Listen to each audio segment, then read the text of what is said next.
All right, so today we're diving into something that's super relevant for every architect in Singapore. Mm-hmm. It's the health and well-being section of Yeah. BCA's GreenMark system. Yeah. You know, you guys shared your plans and blueprints with us, Mm-hmm. and we really went through all those guidelines Yeah. to try to get the most important need-to-know info for you guys. I think we got it. I think so, too. Yeah. We've got the detailed guide. Mhm. We've got the simplified overview, Yeah. both from January 2024. Okay. So we're ready to break this down. I think what's really fascinating about this H&W section Yeah? is that it really shows how things are changing. Right. It shows a global shift in how we're thinking about buildings now. Uh-huh. It's not just about being eco-friendly anymore. Right. It's about the people inside. Okay. And, BCA even collaborated with the Ministry of Health Wow. and the Citizens Jury on Work-Life Harmony. Okay. So, they're not just making this up. They're Right. really looking at solid research. Yeah, that's right. To back up these criteria. And I mean, you think about it, we spend something like 90% of our lives indoors. Yeah. So the design of those spaces, Yeah. it has a massive impact on us, right? Absolutely. And that's where architects like you come in. Oh, yeah. You're not just designing structures. Right. You're shaping the way people actually live and work and interact. Yeah. And I think in Singapore, Mm-hmm. with BCA's GreenMark system, you have a real opportunity to be Yeah. at the forefront of this movement Uh-huh. towards healthier buildings. So how do all these criteria actually But- translate into design decisions? Good question. From what I've seen, Yeah. it's kind of broken down into three main areas. Mm-hmm. Physiological, psychological, Yeah. sociological. So basically how the building impacts the body, Uh-huh. the mind, and social interaction. Right. That's a great way to summarize it. Yeah. And in each of those areas, there are some really specific criteria Okay. that architects have to consider. So let's start with the physiological aspects then. Okay. How the building affects like the physical health Yeah, of the people inside. absolutely. All right. So let's talk about bodies. Let's talk about bodies. What stands out to you in this section? Well, one of the key things is encouraging active movement. Okay. And this isn't just about including a gym or a fitness center. Right. It's about designing spaces Mm-hmm. that naturally encourage people to move more throughout the day. So instead of hiding the stairwell in some dark corner, Yeah. make it a visual feature that's Exactly. drawing people in. Precisely. The GreenMark guidelines actually encourage things like designing appealing and accessible staircases, Right. using wayfinding to highlight them, Okay. maybe even making them open and bright Yeah. with natural light. Uh-huh. It's about those subtle nudges Mhm. that can really make a difference. Okay. And what about materials? Mm-hmm. I know there's a big emphasis on using healthy, low VOC materials. Yeah. That seems pretty straightforward. Yeah. But is there anything specific Well, that architects need to look out for? absolutely. BCA provides specific emission levels Yeah. for different materials. Okay. You can find that in table HW1.2.1 Okay. of the detailed guide. Got it. So as an architect, you need to make sure that the materials you're specifying Yeah. meet those standards. So it's not just about choosing green materials. It's No. about having the data You got it. to back up those Yeah. choices. Yeah. Okay. And speaking of data, Mm-hmm. let's talk about air quality and comfort, Yeah. especially, in a place like Singapore Yeah. with its hot and humid climate. That's a critical aspect. Yeah. The GreenMark criteria emphasize things like proper ventilation Okay. and making sure there's enough fresh air Right. circulating throughout the building. Oh. One thing that really caught my eye was the mention of hybrid cooling systems. Okay. Tell me more about those. All right. What makes them so special? Well, they combine different cooling methods, Oh. like ceiling fans and localized air conditioning, to Mhm. try and create a more comfortable Okay. and energy-efficient environment. Right. But what's really interesting Yeah. is that they can allow Uh-huh. for individual temperature control, Wow. which you don't usually see in most buildings. Right. Imagine a workspace Yeah. where people can actually adjust the temperature to how they like it. That's pretty cool. Right.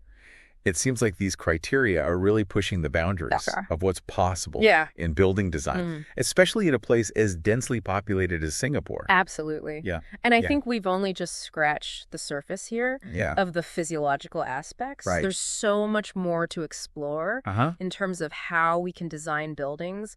Mm-hmm. That support our physical well-being, Yeah. you know? Okay. So, Yeah. Okay, so We've talked about how the building can impact, like, our bodies. Yeah. But what about our minds? Right. This psychological aspect of the health and well-being criteria. Mhm. This seems like a whole new frontier in architecture. It really is. Yeah. And I think it's an area where architects can really shine, using their creativity to design spaces that actually promote mental and emotional well-being. So where do we even begin? Okay. What are some of the key considerations in this area? Well, one of the most fundamental aspects is access to nature. Okay. We talked about biophilic design earlier, Right, and yeah. this is where it really comes into play. Biophilic design. Mhm. That idea of bringing elements of nature into the built environment. Yeah. Makes sense, like, intuitively. Right. But how does it actually translate into the GreenMark criteria? So the criteria encourage things like incorporating indoor planting, Okay. using natural materials and textures. Even just orienting the building Yeah. to maximize views of nature. Oh, For yeah. example, you might earn points Uh-huh. for having a certain percentage of workstations Okay. with a direct line of sight to greenery. So it's not just about having like a token potted plant in the lobby. Right. Yeah, it's about really integrating nature throughout the space. Exactly. Are there any specific examples Oh, absolutely. of how architects are achieving this in their designs? We're seeing a lot of really innovative approaches like green walls, Wow. sky gardens, Mhm. even buildings that actually incorporate natural elements into their facades. Okay. There's a growing understanding Mhm. that these features aren't just aesthetically pleasing. Right. They can actually reduce stress, Yeah. improve cognitive function, Okay. and enhance overall well-being. That's incredible. Yeah. It sounds like we're moving towards a future where buildings are almost like living organisms, seamlessly blending with the natural world. I think that's a beautiful way to put it. Yeah. And it's not just about visual access to nature. Okay. The GreenMark criteria also emphasize the Mhm. importance of natural light, Right. which is crucial for regulating our circadian rhythm. Circadian rhythm. That's Yeah. our internal body clock, right? Exactly. I know it's important for sleep, Mm-hmm. but I didn't realize buildings could actually influence it. They absolutely can. Wow. And this is where things get really interesting from a design perspective. Okay. The criteria encourage the use of dynamic lighting systems Okay. that mimic the natural patterns of daylight. So the lighting actually changes color temperature Yeah. throughout the day. Exactly. What does that look like in practice? So imagine a workspace Okay. where the lighting starts out cool and bright in the morning, Uh-huh. gradually warms up as the day progresses, Okay. and then shifts to a more relaxing amber hue in the evening. Interesting. This can help to improve alertness, focus, Mhm. and sleep quality. Wow. I'm already feeling more relaxed Right. just thinking about it. It's amazing how much thought goes into these details. It is. And it's not just about the lighting itself. Okay. The criteria also encourage things like providing access to daylight views Mm-hmm. and designing spaces Yeah. to minimize glare and visual discomfort. Okay. So it's really a holistic approach Right. to creating a lighting environment that actually supports our natural rhythms. Okay. Speaking of holistic approaches, Mm-hmm. we can't forget about sound. Yeah, I know that noise pollution can be a major stressor, right. but how do we design for positive sound? That's a great question. Yeah. The GreenMark criteria encourage what they call a sound zoning design approach, Okay. which involves strategically planning the layout of the building Right. to try and minimize noise intrusion Ah. from external sources. So things like locating quiet spaces Yeah. away from busy streets. Exactly. Or using buffer zones Yeah. to separate noisy areas from quieter ones. Yeah, precisely. Okay. And it also involves considering Yeah. the internal acoustics of the building. Right. Things like using sound-absorbing material Yeah. and designing spaces Yeah. to minimize reverberation. Okay. For example, you might use different ceiling treatments Mm-hmm. in an open-plan office Yeah. to create distinct acoustic zones Right. for different activities. So it's not just about eliminating all sound. Right. It's about creating a soundscape Exactly. that is intentional and supportive Mm-hmm. of the activities happening in the space. Precisely, imagine a library Okay. where the acoustics are designed to Yes. promote focus and concentration, Right. or a hospital Yeah. where the soundscape is intentionally calming and therapeutic. Interesting. It's about creating an environment Mm-hmm. that reduces stress Right. and promotes well-being. It's fascinating how much impact It is. these seemingly subtle design decisions Mm-hmm. can have on our overall experience of a space. Right. And it sounds like the GreenMark criteria really encourage architects to think about the whole picture. Absolutely. Not just the individual elements in isolation. And it's not just about the physical environment either. Okay. The criteria also encourage the inclusion of programs and policies that promote well-being. Programs and policies? Yeah. What kinds of things are we talking about? Things like subsidized gym memberships, healthy eating initiatives, access to mental health resources, and even just promoting a culture of well-being within the organization. So it's about going beyond Yes. the design of the building itself. Yeah. And thinking about how to create a supportive and holistic environment for the people who use it. Absolutely. It's about recognizing that well-being is multifaceted and requires a really comprehensive approach. And it's exciting to see that the GreenMark criteria are really pushing the boundaries in this area. You know, encouraging architects to think beyond the traditional scope of building design. This is all incredibly insightful. Oh. I'm learning so much about how we can design for well-being. But I know there's one more piece of the puzzle we need to discuss. Okay.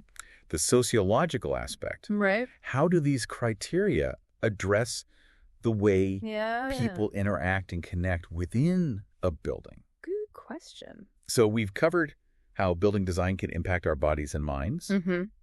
But what about our social interactions? Yeah. This sociological aspect feels like a really interesting piece of the health and well-being puzzle. It is an area that's often overlooked. Okay. But it is incredibly important, after all. We are social creatures, and the spaces that we inhabit can either foster or hinder those connections. Okay. The good news is that BCA's GreenMark criteria specifically address this. Okay, I'm intrigued. What are some of the ways we can design for social well-being? One key aspect is inclusivity. Okay. The GreenMark system really encourages architects to think about designing spaces that are accessible to everyone, regardless of age, ability, or background. So thinking about things like ramps, Exactly. wider doorways, clear signage for people with disabilities. Yeah, and it goes beyond just meeting basic accessibility codes. Okay. BCA has their own Universal Design Mark and Index, which provide more comprehensive guidelines for creating truly inclusive spaces. Gotcha. So architects should definitely familiarize themselves with those. It sounds like it's not just about ticking boxes. No. But really thinking about how to create a welcoming and equitable environment. Exactly. For everyone. Yeah. What about spaces for relaxation and community building? I imagine those are important. You're right. Those are crucial. For social well-being as well. The criteria encourage the provision of spaces where people can unwind, connect with others, and build a sense of community. And it's not just about providing the space itself. It's also about considering how it's designed and furnished to create a really welcoming and comfortable atmosphere. So instead of just having a sterile, empty room labeled break room. Exactly. You'd want to create a space that actually encourages people to relax and interact with each other. Exactly. Think comfortable seating, natural light. Maybe even some games or books to encourage conversation and connection. And here's a specific detail from the guidelines. They actually require a minimum of 16 square meters for restorative spaces in office buildings. Okay, that's pretty specific. It is. It sounds like they're really serious about making sure people have adequate space. They are. To unwind and recharge. And it's not just about the occupants of the building either. Okay. The GreenMark criteria also address the well-being of outsourced workers. Like security guards and cleaning staff. That's a really important point. It is. It's about extending that care and consideration to everyone who contributes to the building's ecosystem. Yeah. I'm really impressed with how comprehensive and thoughtful these criteria are. And it doesn't stop there. Oh, there's more. They even encourage developers to think about implementing health and wellness programs for occupants. So things like subsidized gym memberships, healthy eating initiatives, or even stress management workshops. It's about taking a holistic approach to well-being, recognizing that it's not just about the physical space, but also the programs and policies that support a healthy lifestyle. This has been such an eye-opening deep dive. Good. It's clear that the BCA, GreenMark Health and Wellbeing criteria are a game changer for how we think about building design in Singapore. I completely agree. These criteria are pushing the boundaries of what's possible, encouraging architects to create spaces that are not only functional and aesthetically pleasing, but also truly supportive of human well-being. It's an exciting time. It is. To be an architect in Singapore as we move towards a future where buildings are designed with people at the center. Architects like you have the power to shape a healthier and more vibrant built environment. And remember, the BCA provides a wealth of resources to help you on this journey. Don't hesitate to dive into those detailed guidelines and simplify overviews. You'll find a treasure trove of information and inspiration there. Absolutely. So to all the architects out there listening, I encourage you to embrace these health and well-being criteria and explore the incredible possibilities they offer. Absolutely. What kind of legacy will you create in Singapore's evolving cityscape? That's the question we all need to be asking ourselves. What will your contribution be to this movement towards healthier, more human-centered buildings? And on that thought-provoking note, we'll wrap up this deep dive. Okay. Thanks for joining us.